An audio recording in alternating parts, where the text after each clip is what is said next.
Yeah, beautiful. Can we give our choir a hand? Yeah. So good. Thank you all. Did anyone happen to catch the sermon preview for this week? If you didn't, and if you don't know what I'm talking about, our sermon previews are previews of what you can expect each Sunday. And we send it out on our weekly newsletter on Thursday. This week I did a bit of a takeover and said that there would be some homework. And I did that mostly because I find that the kids that I'm with and deep inside me, there's a sense that when there's not homework or not something to do, there's a feeling of relief in the room. So there's no homework today. Hopefully you feel a feeling of relief. And I certainly do. And welcome, everyone. Today we are starting our new sermon series called Wandering Hearts, Figuring Out Faith. And this is our Lenten sermon series. I'm very excited for it. I think it's an appropriate conversation. And during the season of Lent, we're going to be talking about faith. And I'm already a little bit nervous about it because faith is such a difficult conversation because I think there are different ideas of what it means to have faith even within this room. Even within amongst us, the people who we've, listened to the same people, we read the same Bible. But to have faith sometimes can mean some different things. I'll give an example. When I was growing up, faith and correct thinking were one and the same thing.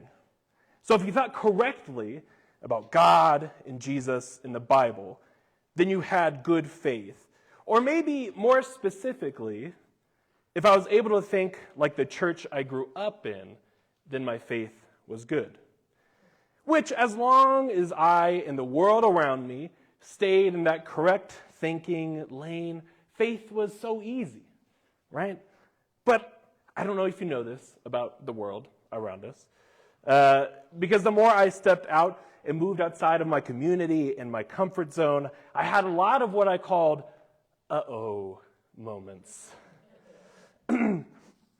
These uh-oh moments tended to disrupt my neat and tidy corner of thinking for maybe the most horrendous thing to ever hit the human earth in its diversity in thought. Terrible. If everyone had my experiences and my wants and needs, life would be so much easier. And I had many uh-oh moments, right? My faith in correct thinking from my home congregation taught me that women should remain silent in church, no speaking or teaching on the stage. And then lo and behold, I get to my conservative Christian college where I thought I was safe. And then women up on stage speaking and preaching, doing it way better than I ever could. And them even saying they feel called by God to preach. Uh-oh. My faith in correct thinking taught me that Genesis was a literal creation story and that the world was created in exactly that way. Then one day my Greek professor mentions that Genesis is one of many ancient creation stories and is not unique. And I go, uh-oh. And get this one. My faith in correct thinking taught me that people who had been baptized as adults and only baptized as adults could be saved. And then after I'm married to Jenna, I find out she's only been baptized as a baby. Uh-oh. I know. Within my deepest circle of trust, I couldn't escape these moments that felt like a tax, tearing down my faith, and I handled them exactly like Peter when he first encounters Jesus. Our story today is Peter's first experience with Jesus in Luke 5, 1 through 11. Paul, can you hit that slide for us? And choir, if you want to see them, you can come up, but chill, do what you think. It goes like this. One day as Jesus was standing by the lake of Gennesaret, the people were crowding around him and listening to the word of God. He saw at the water's edge 2 boats left there by fishermen who were washing their nets. He got into one of the boats. One belonged to Simon, Peter, and asked to put out a line from shore. Then he sat down and taught the people from the boat. Okay, folks, you're Peter. You just got done with a long day fishing, and this isn't your first trip around the block. You have the correct way of thinking when it comes to fishing. You know the tides. You know the popular spots to fish. You know how to gut and cook a fish. You know how to operate a boat. You know how it's done. And you're washing your nets. You're done for the day. It's time to pack it in because there wasn't anything there. You probably spent all day in the hot sun with nothing but disappointment to show for your efforts. And here comes strolling along some dude, right? Now, it's possible Peter already knew who Jesus was because Jesus comes to Galilee and causes quite the scene. Jesus announces that he's this prophetic voice. He drives out demons and heals many. But even if Peter had gotten word or even some of the things Jesus has done, at least I'd be annoyed. Peter gets Jesus into his boats and Jesus starts to teach from that boat. And can you believe the nerve of town hero over here? If I invited someone into my boat and so I started teaching to crowds of people on shore, folks, I'd be rocking the boat. I'd be like, ooh, ooh, anytime they tried to make a point.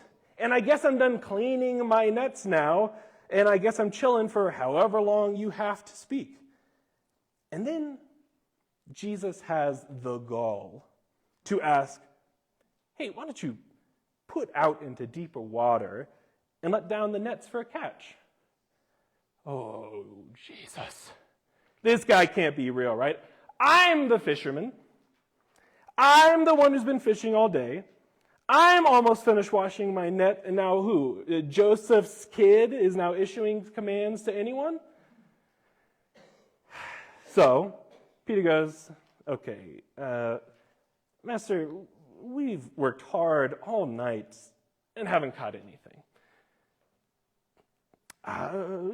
But because you say so, I will let down the nets. And it's typically at this point the emphasis is on how many fish they caught and what an incredible miracle this is. But my favorite thing about this story is Peter's response to Jesus, and it's, "Go away from me, Lord, I am a sinful man." Now there's beauty in this verse, right? Peter has a bit of a humbling moment before Jesus. I'm a sinful man. Seems as if he's feeling the weight of being around who he believes to be divine. But what I like about Peter's first reaction from this miracle of Jesus isn't met with immediate acceptance or an embrace of Jesus, like we might typically associate as a coming to Christ moment. I think Peter's reaction to Jesus is maybe what most of our reactions when first meeting Jesus was like, and it's more like an, uh-oh. This is not what I thought. Go away from me. And I find that it's in these uh-oh moments where we previously thought or what we expected didn't quite work out is exactly where Jesus seeks us out. Peter Enns, author of The Sin of Certainty, writes this, Paul.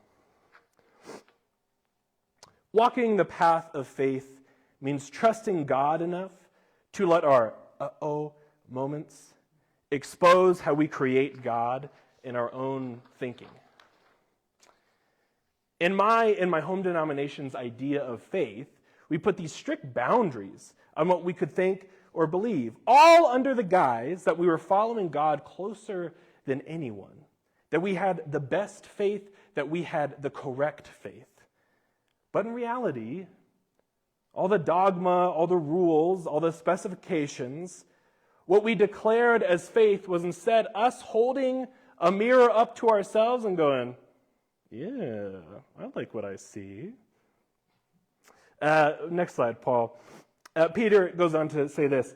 We think true faith is dependent on maintaining a particular knowledge set and keeping a firm grasp on tightly woven network of non-negotiable beliefs, guarding each one vigilantly, making sure they all stay above the waterline no matter how hard the struggle, because what we know, if what we know sinks, faith sinks right down with it. When my correlation of correct belief in faith came crashing down, I felt like I had lost everything. I remember sitting at a very small dining table crying because I thought I had lost God, but I hadn't lost God. I'd lost the certainty that was given to me as the only available framework of faith. God was actually inviting me in my moment of breaking into a new faith. Jesus was inviting me to look at faith more like a journey to go on rather than a destination to be reached. And if you find that may be you, or if you find that we need to have the best faith, or even quote-unquote good faith for God to be happy with us, then I think that's an appropriate thing for us to give up for Lent. And in giving up this idea of having the perfect faith, we can accept Jesus' invitation to follow. And to follow like Peter. Because Peter has these great faith moments, right? He drops his net to follow Jesus. Incredible. He's the first one to claim Jesus to be the Messiah. Incredible. He walks on water with Jesus. He continued to spread his faith after Jesus died and helped build the early church. Wow, what a faith resume. But also, folks, Peter is like one of the biggest doofuses on the planet. Peter's also the same person who denies Jesus, who took his eyes off Jesus in that very same water and sank, who kept the kids away from Jesus, and Jesus is like, dude, what are you doing? He argues with his other disciples about who's the greatest among them. And also, he's found to be this massive hypocrite who gets into this really big fight with Paul. In the story of Peter, I find my faith journey full of successes and failures, wins and losses, ebbs and flows. And folks, that's good faith, not because it's perfect, but because it follows. You know, Justin gives some kind of like directorial notes to whoever may be preaching each week, and I thought his note was poignant for this series. So Paul, can you throw that up? He wrote this: "We want to affirm that faith is a constant journey of steadfast pursuit, one that ebbs and flows, seeks and wanders, and we want to affirm that wandering is exploration, not necessarily distance from God." And folks, that's all faith is. It's not correct belief, it's pursuit. It's getting that invitation to follow and seeing where the road leads. And just like Peter, Jesus seeks us. No matter your past failures, no matter our feelings of inadequacy, or maybe the dumb mistake we made this week, we're not asked to be perfect, but we're asked to go on a journey. There's a path laid before us. In this Lent, I invite you to drop whatever nets you're carrying with you and to follow, to see where that journey takes you.